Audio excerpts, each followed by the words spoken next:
Hello students, इस video में हम लोग देखने वाले हैं करंट डिवीज़न रूल और वोल्टेज डिवीज़न रूल क्या होते हैं। ठीक है, देखिए कई जगह ये रूल अपने को काम आते हैं, तो इसको सीखना बहुत इंपॉर्टेंट है।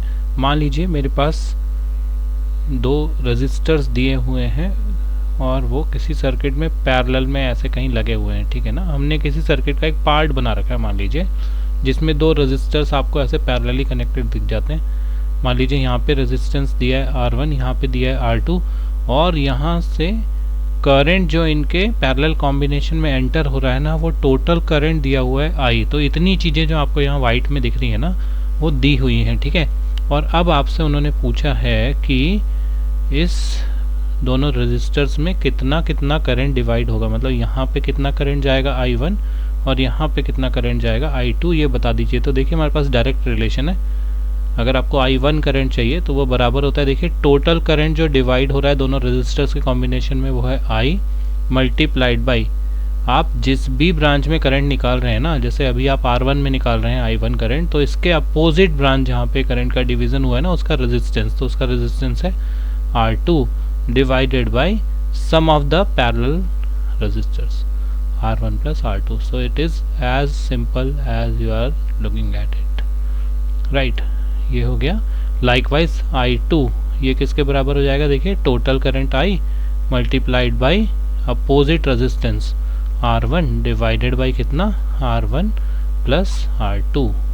ठीक है, तो ये आपका करंट डिवीज़न रूल कहलाता है। तो ये फॉर्मूले जो हैं वो आपको याद रखने हैं। ये न्यूमेरिकल्स को क्विकली सॉल्व करने में बहुत ज़्यादा एफिशिएंट है, बहुत ज़्यादा काम आते हैं। ठीक है ना, बहुत आसान है, बस आप इसको आराम से कहीं भी अप्लाई कर सकते हैं। चलिए देखिए, नेक्स्ट अपने को पढ़ना है वोल्टेज डिवीज़न रूल क्या होता है। तो देखिए वोल्टेज डिवीज़न जो होता है वो सीरीज सर्किट्स में होता है, राइट।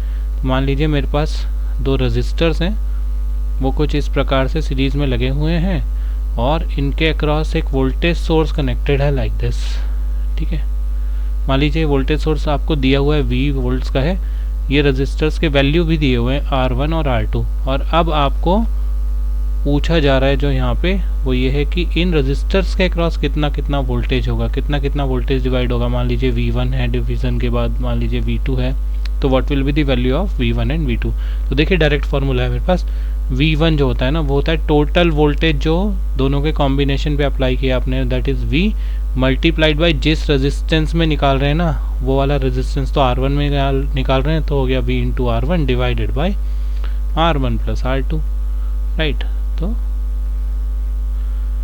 एक ये फार्मूला हो गया। इसी प्रकार से V2 चाहिए तो हो जाएगा total voltage that is multiplied by the resistance in which you are calculating the drop, और फिर divided by R1 plus R2। तो मेजर बात ध्यान रखने की क्या है, देखिए जहाँ करंट डिवीज़न हो रहा था तो यहाँ पे जो रेजिस्टेंस ले रहे थे वो अपोजिट रेजिस्टेंस ले रहे थे, और जब आप वोल्टेज डिवीज़न कर रहे हैं ना, तो जिस रेजिस्टर के अक्रॉस वोल्टेज निकाल रहे हैं ना, वो ही वोल्टेज से आप मल्टीप्लाई कर रहे हैं, वही रेजिस्टेंस से।